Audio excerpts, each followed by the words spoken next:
Mes bien-aimés en Christ, bonjour. Je remercie le Seigneur qui me donne cette grâce de me retrouver avec vous. Vous êtes dans votre méditation matinale, la vérité biblique du jour, avec votre frère, votre serviteur, le pasteur Isaac.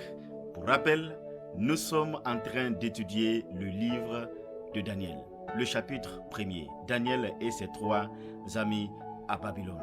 Nous avons tiré beaucoup de leçons. Hier, nous avons appris qu'il faut être ferme dans son engagement à l'exemple de Daniel et ses amis. Aujourd'hui, voici la leçon que je veux partager avec vous, toujours dans le chapitre 1er. La vie chrétienne est une vie de combat de tous les jours. Oui, c'est une vie de combat de tous les jours.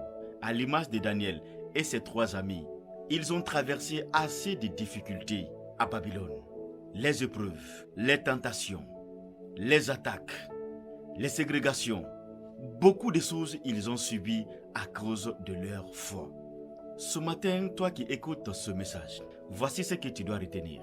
Quand tu acceptes Jésus, ta vie est une vie de combat de tous les jours. C'est la raison pour laquelle Jésus-Christ, dans le livre de Jean, dans la prière sacerdotale, dans le livre de Jean, le chapitre 17, verset 15, il a dit: Père, préserve-les du mal. Ils ne sont pas du monde, mais ils sont encore dans ce monde. Jésus lui-même savait combien de fois le monde est révolté contre ses enfants. Voilà pourquoi il a pris soin, dans sa prière sacerdotale, de prier pour que le Seigneur préserve ses enfants du mal. Tu vas être éprouvé en tant que chrétien. Tu vas être tenté en tant que chrétien. Tu vas être combattu en tant que chrétien.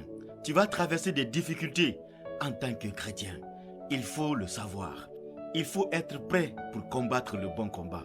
Et c'est pourquoi l'apôtre Paul a dit: Enfin, j'ai combattu le bon combat, j'ai gardé la foi. Soyez des combattants. Le Seigneur est à votre côté. Gardez la foi. Priez. Sanctifiez-vous. Voici entre autres les choses qui peuvent vous permettre de tenir bon face au combat de la vie et de triompher et d'être capable de dire un jour, comme l'apôtre Paul: j'ai combattu le bon combat, j'ai gardé la foi. Ma prière pour vous est que le Seigneur vous donne la force de tenir ferme et d'être des vaillants guerriers, des vaillants combattants pour la gloire de notre Dieu. Je vous donne rendez-vous demain par la grâce de Dieu.